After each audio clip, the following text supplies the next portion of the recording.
اصل میں ایک صاحب کے نا سوال آ رہے ہیں مستقل وہ بٹ کوائن وغیرہ کے حوالے سے، تو ہم نے چونکہ اس کے حلال حرام کے حوالے سے بات ہم نہیں کر رہے، تو لیکن بہرحال ایک دفعہ میں چاہ رہا ہوں آپ اس میں بتا دیں کہ محمد ارباب خان صاحب ہیں، ان کے 2 دفعہ سوال آ چکے ہوئے ہیں بٹ کوائن کے حوالے سے کہ وہ جائز ہے ناجائز، اس کے بارے میں سوال کر رہے ہیں۔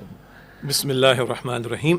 اللہم صلی علی محمد وعلی آل محمد وبارک وسلم، رب اشرح لی صدری ویسر لی امری واحلل عقدۃ من لسانی یفقہوا قولی واجعل لی وزیرا من اہلی، آمین یا رب العالمین۔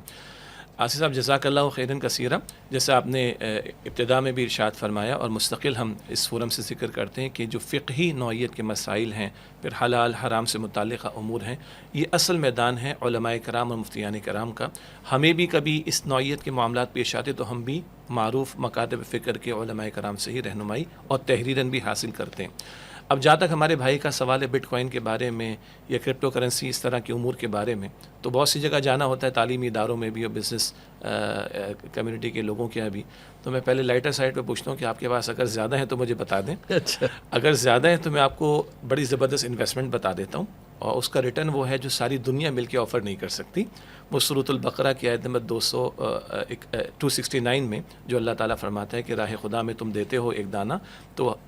ہر بال سے 100 دانے نکل آئے، 7 بالیاں ہوں اور ہر بال میں 100 دانے، تو یہ 700 گنا، واللہ یضاعف لمن یشاء، اللہ جس کے لیے چاہے گا بڑھا کر دے گا، دگنا کر دے گا، یضاعف دگنا کر کے، اور وہ اور کئی گنا 700 گنا بھی لمٹ نہیں ہے۔ تو پہلی بات تو یہ ہے کہ اگر کسی کے پاس زائد ہے تو بیسٹ انویسٹمنٹ تو ادھر کے اعتبار سے، باقی ہم قائل ہیں کہ بندہ پروفٹ اینڈ لاس بیسس پر لگائے، وہ اپنی جگہ پہ تفصیلات ہیں۔ بٹ کوائن کے بارے میں عالم عرب کے علماء ہوں، عالم عجم کے علماء ہوں، اکثر علماء کے جو فتاوی معروف ہیں، جو ہم نے بھی پڑھے ہیں، معلوم کیا ہے، اکثریت کا یہی خیال ہے کہ اس میں بہت سارے معاملات مشتبہ ہیں، غرر کے پہلو بھی ہیں، دھوکے کے بھی پہلو ہیں، بہت سارے معاملات کلیئر بھی نہیں ہیں اور ان کی بنیادیں مضبوط نہیں ہیں۔ اس اعتبار سے اب تک تو تمام عالم عرب کے اور عالم عجم کے علماء کی اکثریت کی رائے اس کے بارے میں ناجائز ہی کی ہے۔ یہ وہ فتاوی جو معروف ہیں اور جن میں تفصیلی